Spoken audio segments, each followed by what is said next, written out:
Meseret Daba, journalist of Oromia 11, wrote on her social media reveal that the baby, whose family was pleading for them to please find us, and she posted it on her Facebook, was killed. 2 weeks ago, she posted that a man named Izzadin Kamal kidnapped 2-year-old Faiz from his family and threatened him that he would not get the child's life unless he deposited 100,000 Ethiopian birr in his account. A policeman named Tashuma, who knew Meseret when she was arrested, called her in the evening and told her that he had killed him and handed him over to the police. Meseret expressed her grief. As she mentioned on her Facebook page, "I thought of my baby, my child, my little child, and I cried and couldn't stop crying.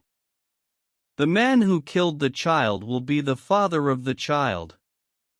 What is this year? What is this so much evil?" Said more of her follower failure to help them. Why did she lose someone? In addition, said, why did the police refuse to listen to this complaint?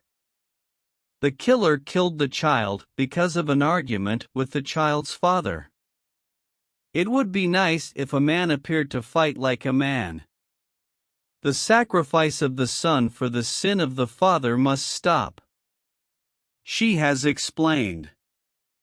I was burned out, said journalist Meseret Daba, and she has desired a message of condolences to their families. May God encourage them. Many people wonder why the government has failed to address this difficult tragedy in Ethiopia.